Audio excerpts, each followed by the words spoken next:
दोस्तों, अपने देश में जीएसटी की नई दरें जरूर लागू की गई हैं, लेकिन अभी भी कुछ चीजों को जीएसटी से दूर रखा गया है और उसमें एक सबसे इम्पोर्टेंट चीज है शिक्षा, एजुकेशन। एजुकेशन को सरकार ने अभी भी जीएसटी से दूर रखा हुआ है, जो कि आपको सबको पता था कि पहले 18% जीएसटी लगता था, जो कि पूरे वर्ल्ड वाइड में 18% जीएसटी किसी भी देश में नहीं लगता है।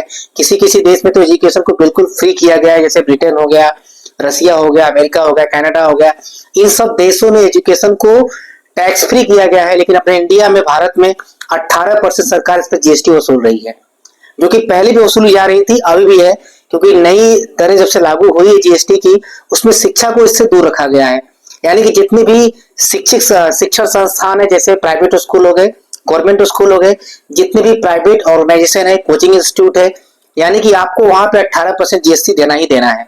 यानी कि पूरा का पूरा बोझ गार्जियन पे पड़ने वाला है और पेरेंट्स पे पड़ने वाला है, और सरकार को इसमें, कोई भी सरकार ने इसमें अभी तक छूट नहीं दिया हुआ है। लेकिन बाकी जो जरूरी चीजें हैं, जैसे स्टडी मटेरियल हो गए, जैसे पेंसिल, रबर, कॉपी, ये सब नोटबुक हो गए, बुक्स हो गई, इस पर सरकार ने 5% जीएसटी लगाया है। लेकिन अभी भी जो स्कूल की फीस है, प्राइवेट ऑर्गेनाइजेशन की फीस है, उस पर सरकार मनमाना जीएसटी वसूल रही है 18% के साथ।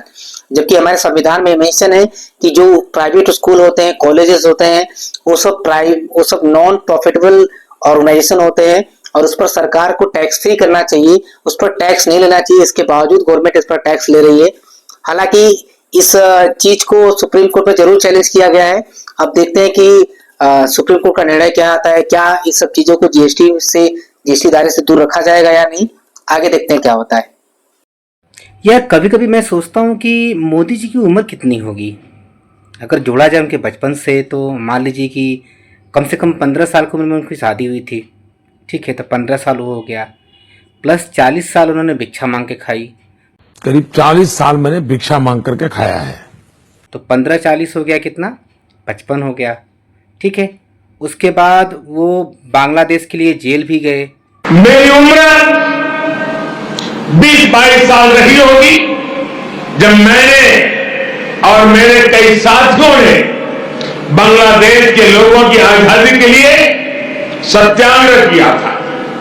बांग्लादेश की आजादी के समर्थन में तब मैंने गिरफ्तारी भी ली थी और जेल जाने का अवसर भी आया था। तो मान लीजिए 1 साल जेल में रहे होंगे, मान लीजिए 55 ही जोड़ते हैं उसको। उसके बाद वो 15 साल गुजरात के मुख्यमंत्री रहे, तो 55 और 15 कितना हो गया, 70 हो गया। उसके बाद वो 15 साल से भारत के प्रधानमंत्री हैं लगभग, तो कितना हो गया, 70-85 साल हो गया। तो बायोलॉजिकल भी नहीं है वो, और मुख्यमंत्री बनने से पहले कम से कम उन्होंने से 10 साल तो राजनीति बिताए होंगे, तो लगभग यार 95 साल या 100 साल लगभग उनकी उम्र हो रही है। अब पता नहीं सच्चाई क्या है क्या नहीं है। उसके बाद उन्होंने डिग्री भी ली है, उन्होंने डीयू से पढ़े हुए हैं। हालांकि उनको पढ़ते हुए, चाय बेचते हुए कोई नहीं देखा है, लेकिन भाई प्रधानमंत्री कह रहे तो मानना तो पड़ेगा ही, नहीं तो फिर केस कर देंगे, है ना, एफआईआर हो जाएगी हम लोग के खिलाफ। तो यही सोच के कभी कभी सोचते हैं कि ये मोदी जी की असली उम्र कितनी होगी। आप लोग को क्या लगता है, कमेंट में बताएं।